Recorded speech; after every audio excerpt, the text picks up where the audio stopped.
Hello and welcome to the Northwood Podcast. I'm your host, Heath Jones. I pastor Northwood Christian Church in Indianapolis, Indiana. We'd love for you to check us out if you haven't already. Northwood is a church that welcomes and accepts all persons. It's something we want to hold out front and center. I'm proud to serve a denomination called the Disciples of Christ. Look them up.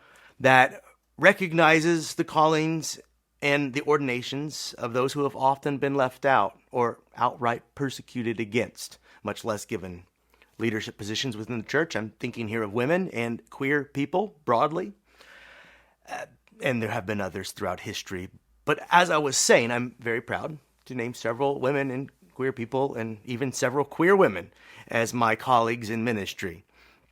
And if a movement toward reconciliation and inclusion sounds like something you'd like to be a part of, you might check us out. To learn more, please visit our church's website, Northwood's website. It's www.indyncc.org. That's indyncc.org.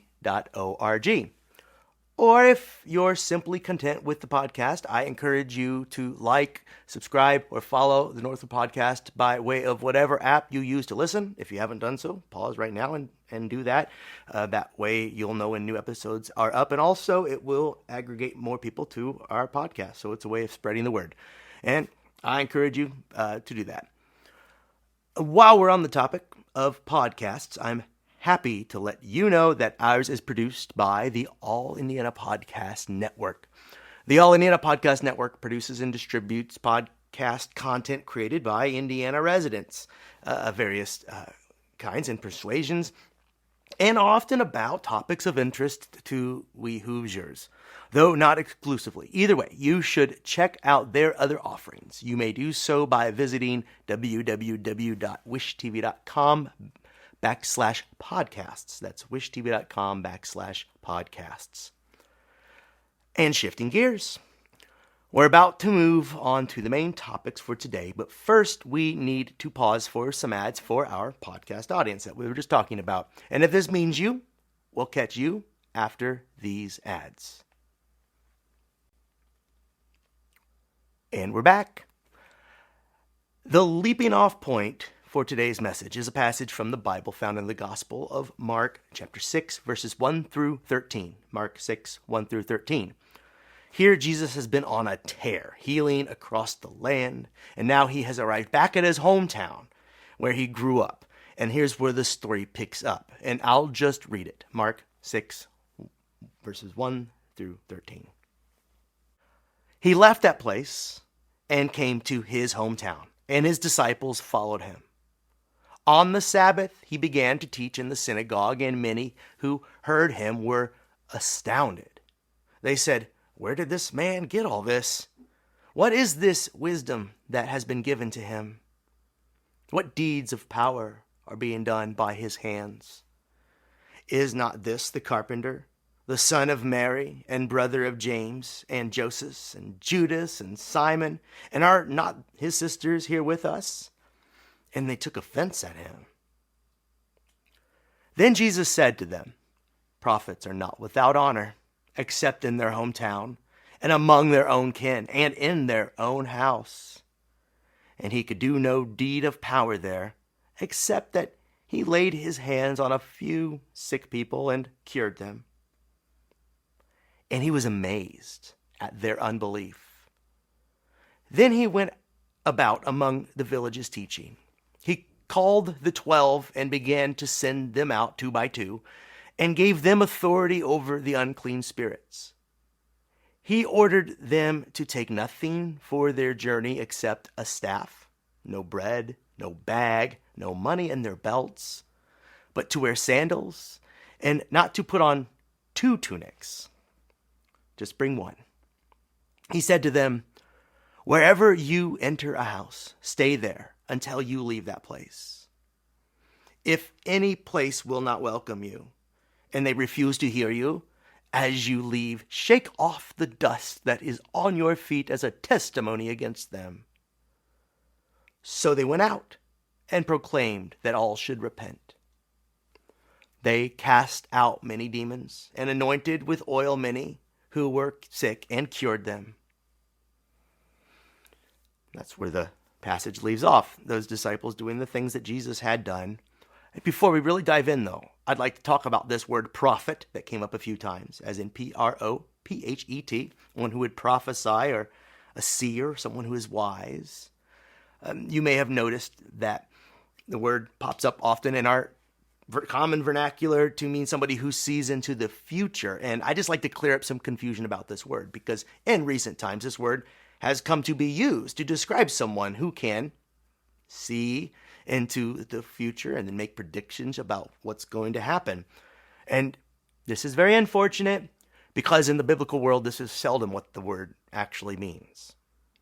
In the Bible, a prophet almost always means someone who can accurately and sagely, perhaps like a frantic maniac, but with clarity, describe their current circumstance. An inspired teacher or preacher who could proclaim the will of God to a people in a specific time. So, the prophet would look at a cultural landscape and proclaim it unjust, or greedy, or violent, and then describe what sort of transformation needed to occur for that culture to conform to life-giving ways.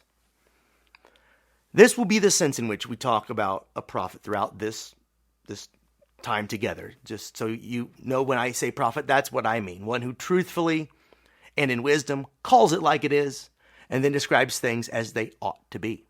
Keep that in mind as we proceed. And I have preached on this passage before, or at least one of its parallel versions in one of the other synoptic gospels. I think it's in Matthew and Luke as well. I know it's in Luke. I should have looked that up before I started this, but neither here nor there. But let me tell you, I have enjoyed preaching on this story. A sermon about leaving behind those things, or better yet, those people who have irked me in life.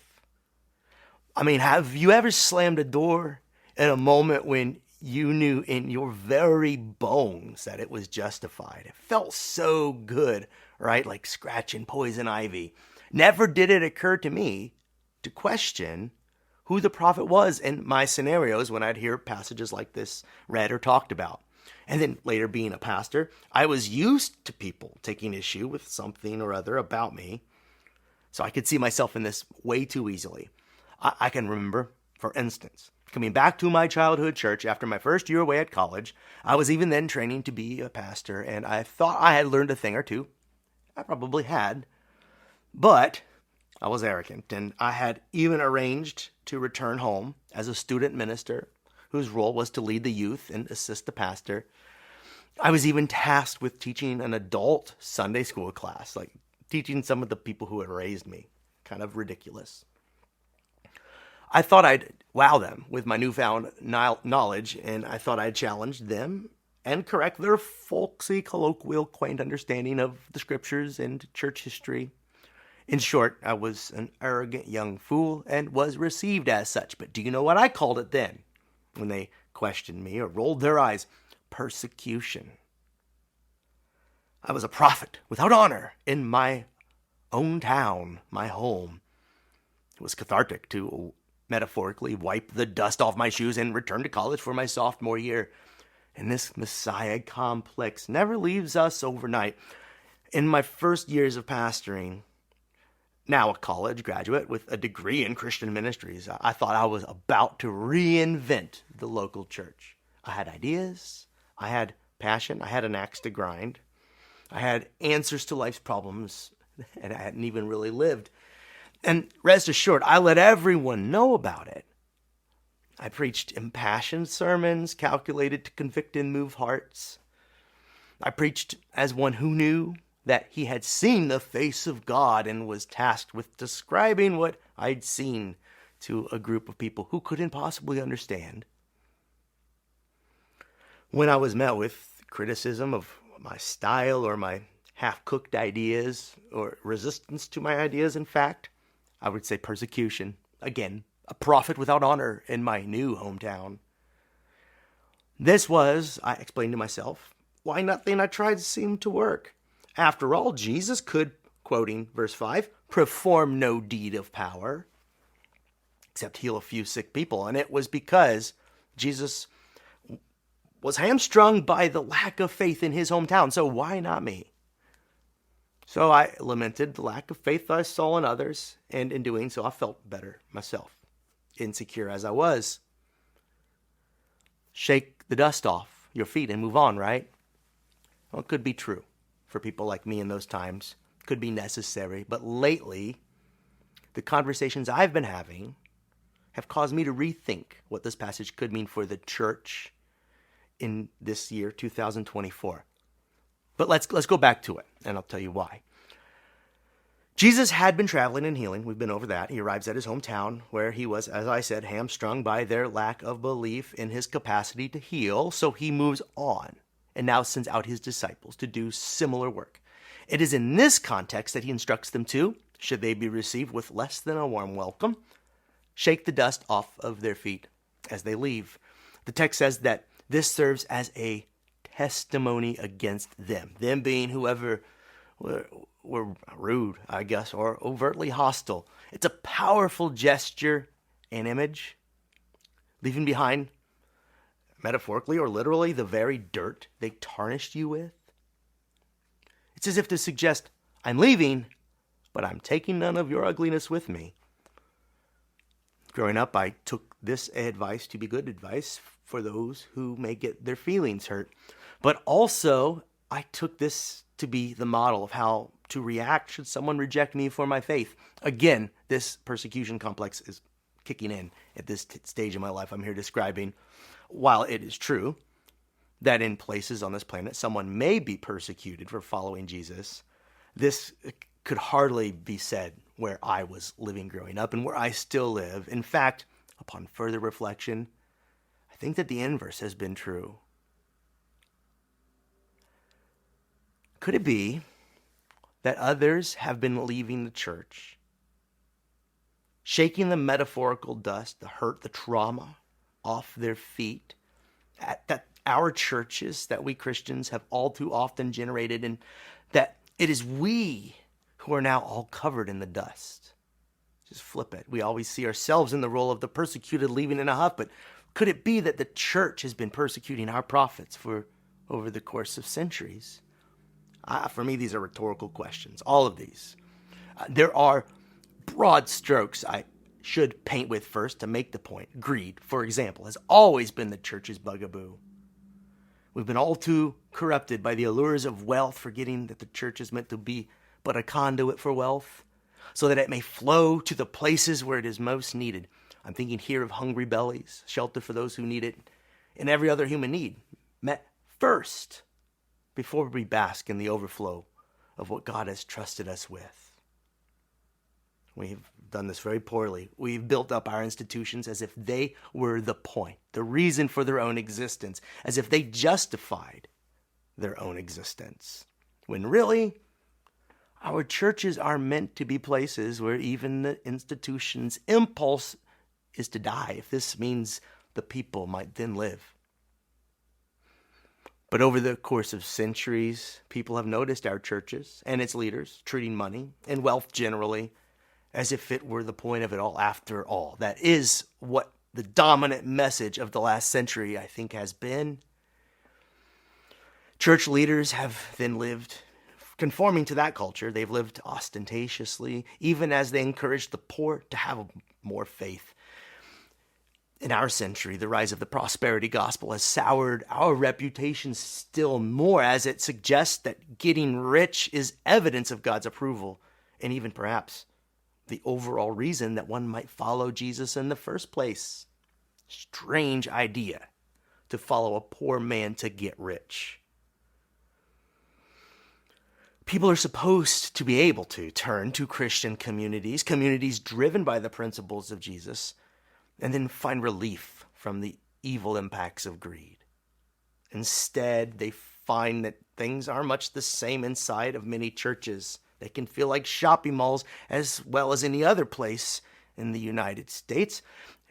And we often fail too, don't we, to speak prophetically about the dangers of wealth, consumerism, and idolizing profit margins over prophetic words of those who question the wisdom of all of this.